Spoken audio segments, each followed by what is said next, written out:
பிரம்ம முகூர்த்தம் என்பது நிறைய விஷயங்களில் நிறைய கான்ட்ரவர்சிகள் இருந்தாலும் 3 மணியிலிருந்து 5 மணி என்பதை ஞாபகத்தில் வைத்துக் கொள்ளுங்கள். அதில் குறிப்பாக 4 மணி 4:30 மணிக்குள்ளாக அந்த தீபத்தை ஏற்றுவது விசேஷமான பலன் அனுகூலத்தை நிச்சயமாக உங்கள் வாழ்க்கையில் பெறலாம். ஒரு மண்டலம் பிரம்ம முகூர்த்தம் தீபம் ஏற்றுவர்களுக்கு அவர்கள் நினைத்த காரியமெல்லாம் கைகூடும் என்பது அப்படியே முழித்துக் கொண்டு இருக்கணும் என்ற அவசியம் இல்லை. பிரம்ம முகூர்த்தத்தில் தீபம் ஏற்றி உங்களுக்கு தூக்கம் வந்தாலும் போய் படுத்துக் கொள்ளலாம். அது நிறைய பேர் ஐயோ இது காலையில ஏற்றிட்டு நான் முழிச்சு கொண்டு இருக்கணுமே என்றெல்லாம் இந்த வருத்தப்படுவதெல்லாம் தயவு செய்து விட்டு விடுங்கள். அந்த பிரம்ம முகூர்த்தத்திற்கு நீங்கள் சிரமப்பட்டு எழுந்து குளிக்கணும் என்று கூட அவசியம் கிடையாது என்பதுதான் பிரம்ம முகூர்த்தம். கை கால் முகம் கழுவிட்டு தீபம் ஏற்றினாலே போதும். உங்களுக்கு பல விதத்தில் பல கஷ்டங்கள் எல்லாம் நீங்கி அனுகூலத்தையும் சந்தோஷத்தையும் ஏற்படுத்தக்கூடிய அந்த தீபத்தினுடைய அமைப்பில் பிரம்ம முகூர்த்தம் மிக முக்கியம். நம்மளுடைய அத்தனை தேவர்களும் அத்தனை முன்னோர்களும் பெரியவர்களும் அத்தனை பேருடைய தெய்வங்களுடைய ஆசீர்வாதமெல்லாம் கிடைக்கக்கூடிய நேரம்தான்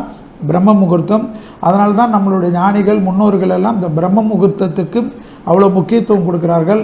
கை கால் முகம் கழுவிட்டு தீபம் ஏற்றினாலே போதும். உங்களுக்கு பல விதத்தில் பல கஷ்டங்கள் எல்லாம் நீங்கி அனுகூலத்தையும் சந்தோஷத்தையும் ஏற்படுத்தக்கூடிய அந்த தீபத்தினுடைய அமைப்பில் பிரம்ம முகூர்த்தம் மிக முக்கியம்.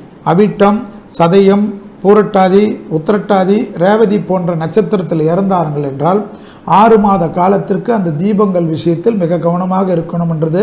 அதாவது இந்த காலகட்டத்தில் இறப்பவர்களுக்கு வீட்டையே அடைத்து வைக்கணும்னு சொல்லுவாங்க.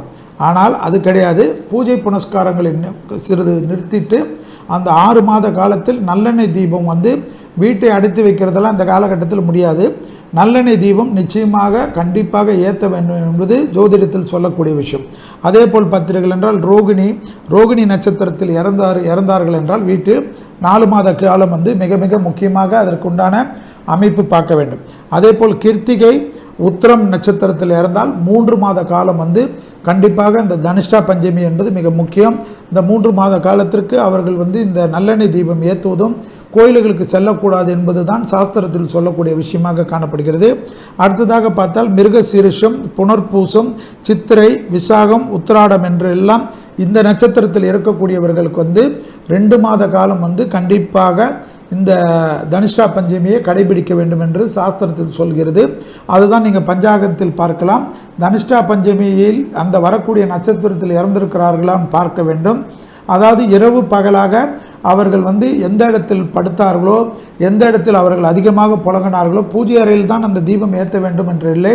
அவர்கள் இருந்த படுக்கையில் இருந்த இடத்தில் அந்த ரூமில் ஒரே ரூமில் தான் இருந்தாலும் அவர்களுக்குன்னு அதிகமாக பழக்கப்பட்ட ஒரு இடத்தில் அகல் தீபமோ எந்த தீபமோ காலையிலிருந்து இரவு வரைக்கும் தொடர்ச்சியாக ஏற்றி கொண்டு வருவது தான் இந்த நல்லெண்ணெய் தீபத்திற்குண்டான அந்த தனிஷ்டா பஞ்சமியில் இருக்கக்கூடிய தோஷங்கள் நீங்கும்.